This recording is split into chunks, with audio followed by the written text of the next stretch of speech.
بالله من الشيطان الرجيم بسم الله الرحمن الرحيم إنما المؤمنون إخوة صدق الله العلي العظيم وصدق رسول النبي الكريم ونحن على ذلك من الشاهدين والشاكرين والحمد لله رب العالمين.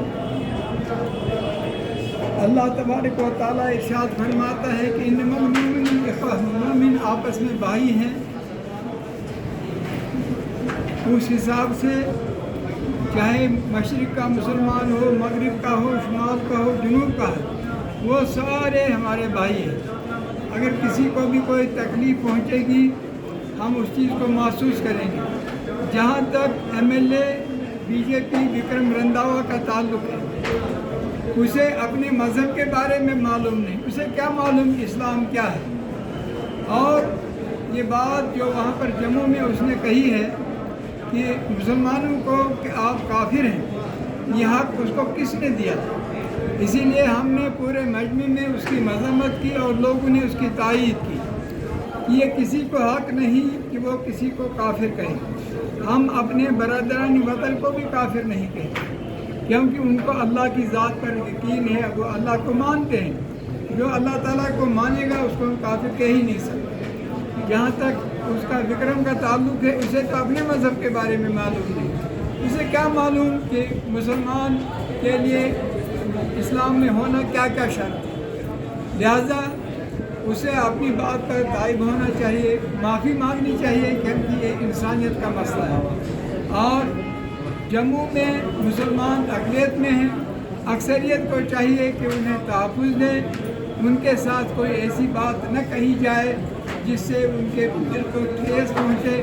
لہذا میں ایک دفعہ پھر یہ کہتا ہوں کہ اسے وہاں کے مسلمانوں سے معافی مانگے. جہاں تک بھوپال کا تعلق ہے، اس حوالے سے بھی ہم نے یہاں جامع مسجد کے عظیم اجتماع میں ان کی مذمت کی اور لوگوں نے اس کی تائید کی.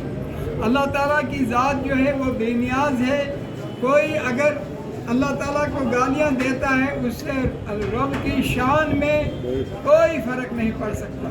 وہ اس کی بے وقوفی ہے، وہ اس کی کم عقلی ہے جو اللہ تعالیٰ کو گالی دے گا. گویا کہ اس نے اپنے ضمیر کو اور اپنی انسانی احساس کو جو ہے اس کو ٹھیس پہنچائی. اسے کیا معلوم کہ اللہ کی ذات جو ہے لم یلد ولم یولد.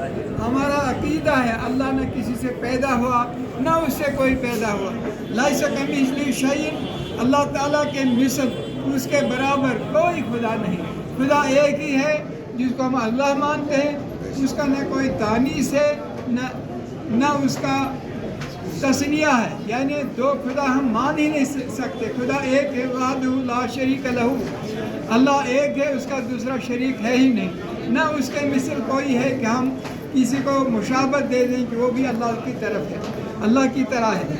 لہذا ہم نے اسی لیے ان کی بھی مذمت کی. اللہ تعالیٰ سے دعا ہے وکرم رنداوا کو بھی اور بھوپال کے ان ناہنجار لوگوں کو بھی اللہ تعالیٰ توفیق دے، وہ معافی مانگے، وہاں کے لوگوں سے توبہ کریں اور اسلامی تعلیمات کو پڑھیں کہ اسلامی تعلیمات کیا ہے.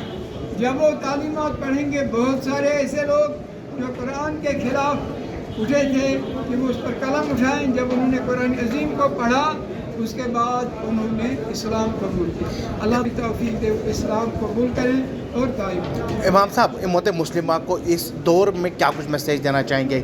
کیونکہ ہر طرف جو ہے وہ مسلمانوں کو جو ہے وہ نشانہ بنایا جا رہا ہے مختلف طریقے سے. اس پر امت مسلمہ کو کیا میسیج دینا چاہیں گے؟ اعوذ باللہ من الشیطان الرجیم بسم اللہ الرحمن الرحیم واعتصموا بحبل اللہ جمیعا ولا تفرقوا. اس میں تمام امت مسلمہ کو میری طرف سے گزارش رہے گی کہ واعتصموا بحبل اللہ جمیعا، تم سب اللہ تعالیٰ کی رسی کو، اللہ تعالیٰ کے دین کو مضبوطی سے تھامے رکھو. ولا تفرقوا، اور فروعی مسائل پر آپس میں تفرقہ مت کرو، آپس میں لڑائی مت کرو. ہمارا اتحاد ہی ہماری طاقت ہے. اتحادنا قوتنا، یہ فرمایا اللہ کے رسول صلی اللہ علیہ وسلم. ہمارا اتحاد ہماری طاقت ہے. ہمیں چاہے کسی بھی مکتب فکر کا انسان ہو، جس نے کلمہ پڑھا ہے وہ کلمہ گو ہے، وہ مسلمان ہے، ہماری اس کے ساتھ پوری ہمدردی ہے، محبت ہے. اللہ تعالیٰ ہر مسلمان کو اسلام پر چلنے کی توفیق عطا کرے.